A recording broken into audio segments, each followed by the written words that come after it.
नमस्कार मित्रांनो. कुंभ राशीतील अमावास्या शुभ की अशुभ?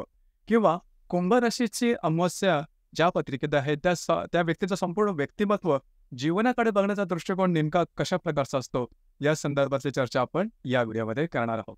साधारणतः असा समज आहे की जे अमावास्येचा जन्म असतो तो अशुभ फलदायी असतो. हे संपूर्णपणे सत्य नाही आहे. काही पत्रिकांमध्ये किंवा काही राशींमध्ये ही जी अमावास्या आहे ते अशुभ फलदायी असू शकते. परंतु सर्वच राशीमध्ये ती अशुभ फलदायी असते, असं मात्र अजिबात नाही. कुंभ राशीबद्दल थोडा विचार करू. कुंभ राशीबद्दल सांगायचं झालं तर कालपुरुषाच्या पत्रिकेमध्ये 11व्या स्थानामध्ये किंवा लाभ स्थानामध्ये एकादश स्थानामध्ये येणारी ही रास आहे. शनी या राशीचा स्वामी आहे. पुरुष संदर्भातली ही रास आहे. या राशीचं जे तत्व आहे ते वायू तत्व आहे आणि ही जी रास आहे ही स्थिर स्वरूप रास आहे.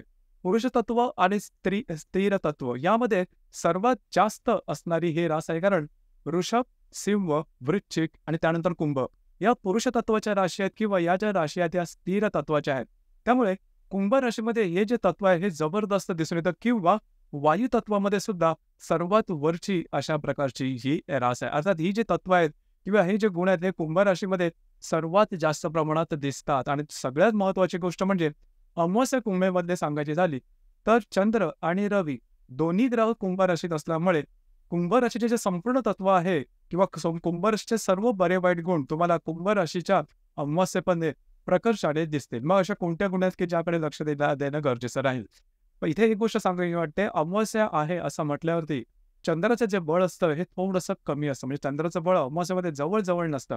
आणि चंद्र हा शरीरातील पोषण आहे किंवा स्त्री तत्व आहे. म्हणूनच ही जी अमावास्या आहे आणि याच्यामध्ये पुरुष तत्व जबरदस्त आहे.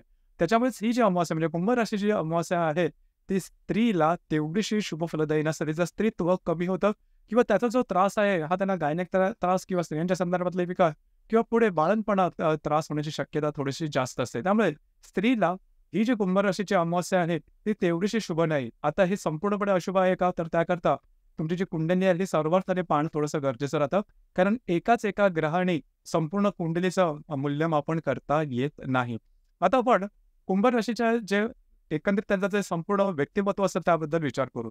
कुंभ राशीतील अमावास्या असेल तर अशा ज्या व्यक्ती असतील यांचं जे राहणीमान असतं ते अतिशय सिंपल असतं, अतिशय साधं राहणीमान असतं. म्हणजे याच्या राहणीमानावरून तुम्हाला अजिबात समजणार नाही की यांचे फायनान्शियल बॅकग्राऊंड कशी आहे, यांचं आर्थिक स्थैर्य नेमकं कशा प्रकारचं असेल किंवा यांचं सोशल जे ऍक्टिव्हिटी आहे त्या सुद्धा कशा प्रकारच्या असेल.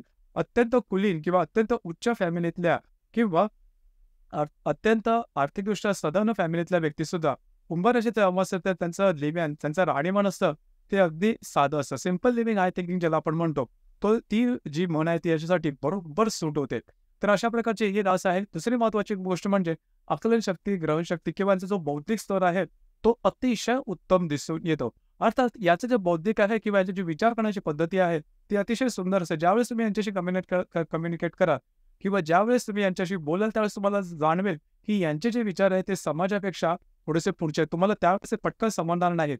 परंतु यांचे जे विचार असतात हे पुढे असतात. म्हणजे यांची विचारशक्ती असते, यांची आकलन शक्ती असते किंवा ग्रहणशक्ती असते किंवा विचार करण्याची जी पद्धत असते ती आधुनिक असते. मात्र राहणीमान यांचा अगदी सिंपल असतं. अशा प्रकारे दोन टोकं यांच्यामध्ये दिसून येतात. दुसरी महत्त्वाची गोष्ट म्हणजे सगळ्यात महत्त्वाची गोष्ट म्हणजे कुंभ राशीच्या ज्या व्यक्ती असतात त्या अतिशय डिसिप्लिन असतात. म्हणजे अतिशय शिस्तप्रिय असतात. यांचं पूर्ण दिवसाचं दिनचर्या असते ही ठरलेली असते. म्हणजे कोणत्या वेळेला काय करायचं, कशा प्रकारे करायचं. घरामध्ये आणि घराच्या बाहेर सुद्धा याची शिस्तप्रियता तेवढ्याच प्रमाणात दिसून येते. आणि त्यामुळेच माणसं फॅमिलीतले असो किंवा घराच्या बाहेरचे असो ज्या ठिकाणी ते करिअर करतात थोडंसं यांच्यापासून डिस्टन्स ठेवतात. म्हणजे या ज्या व्यक्ती असतात त्या थोड्याशा काटेरी वाटू शकतात. कारण यांची वाणी सुद्धा तशी असते. नेमकं बोलतील, टू द पॉइंट बोलतील, मितभाषी असतात. उघड्या ठेवलेल्या नळा वाहत्या नळाप्रमाणे हे बडबडत बसणार नाही. ही गोष्ट यांच्यामध्ये थोडीशी वेगळी दिसून येते. परंतु जे काय बोलतील ते नेटकं व्यवस्थित विषयाला धरून सखोल विचार करून बोलतील. यांचे निर्णय सुद्धा सहसा चुकत नाही. अगदी व्यवस्थितपणे निर्णय घेणारी रास आहे. याचप्रमाणे बौद्धिक तत्वाचे असल्यामुळे या राशीच्या ज्या व्यक्ती असतात या व्यक्ती स्वतःला एखाद्या गोष्टीचा जोपर्यंत अनुभव येत नाही तोपर्यंत त्यावरती अजिबात विश्वास ठेवणार नाही. मगाशी मी सांगितलं त्याप्रमाणे यांची जी विचारसरणी असते ही आधुनिक प्रकारची असते.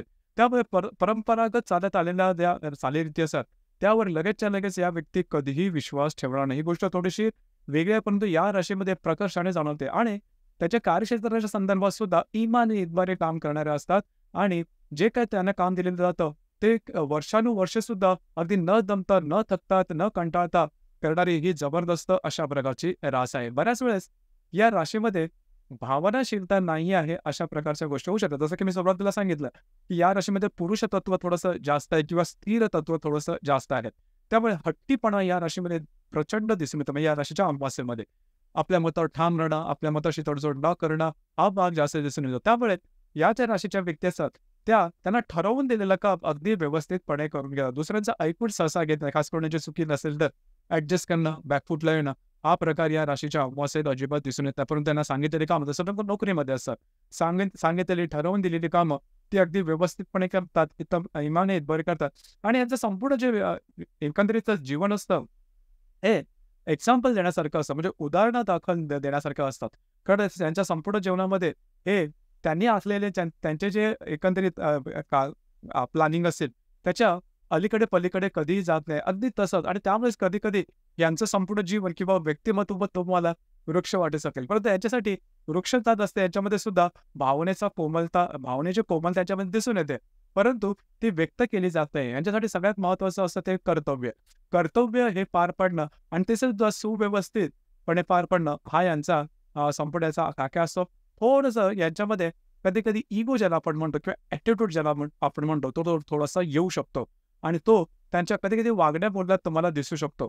परंतु अतिशय म्हणजे मितभाषी वगैरे म्हणतो, म्हणजे स्त्रियांच्या बाबतीत सुद्धा म्हणजे अमावास्या ही जी कुंभ राशीची स्त्रीची जरी असेल, तर त्यांच्या बाबतीत सुद्धा हा मितभाषी जो बडा म्हणतो, तो तसा दिसून येतो. जर का तुम्हाला ही रास अगदी व्यवस्थितपणे समजली, तर या राशीबद्दलची तुमची मतं नक्कीच बदलतील. कारण या राशीबद्दलची आणि मुळामध्ये कुंभ राशीच्या असणाऱ्या व्यक्ती थोड्याशा कमी असतात आणि दुसरी गोष्ट म्हणजे जर का तुम्हाला ही रास अगदी व्यवस्थितपणे समजली, व या राशीचा जर का तुम्हाला गाभा समजला, तर त्यांचं जे व्यक्तिमत्व आहे, त्यांचा स्वभाव आहे, त्यांची विचार करण्याची पद्धत आहे, ही अतिशय चांगली आहे अशा प्रकारे दिसून येते आणि एकदा जर का तुमची यांच्याशी मैत्री झाली, की या ज्या राशी आहेत, या राशी तुमच्यासाठी बरंच काही करायला तयार होऊ शकतात.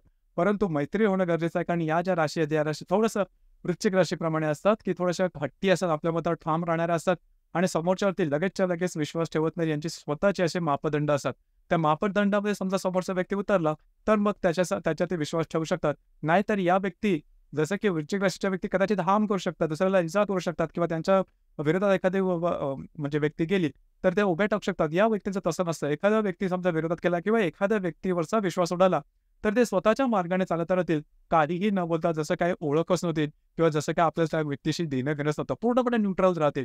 हा जो प्रकार आहे, हा प्रकार कुंभ राशीची जी अमावास्या असते त्या व्यक्तींमध्ये खूप जास्त प्रमाणात दिसून येतो. अर्थात याचा तोटा किंवा याचा त्रास इतर कुठल्याही व्यक्तींना होत नाही आणि ज्या काही गोष्टी असतात, जीवनाबद्दलची जी काही खंत असते, जे काही यांच्या मनात बरेचसे दुःख वगैरे असतात, ते मनात दाबून टाकलेले असतात, दमन केलेले असतात आणि त्याचा विस्फोटही तुम्हाला कधी होताना दिसणार नाही. परंतु एकांतामध्ये आपल्या दुःखाबद्दलचे विचार यांच्यामध्ये मनामध्ये सतत घोळत असतात, परंतु यांच्या व्यक्तिमत्वावरून तुम्हाला ते कधीही दिसणार नाही. अगदी शांत स्वरूप अशा प्रकारचं यांचं व्यक्तिमत्व दिसून येतं. ती स्त्री असेल किंवा पुरुष, दोघांमध्येही हा जो भाग असतो, तो बऱ्याच प्रमाणात दिसून येतो.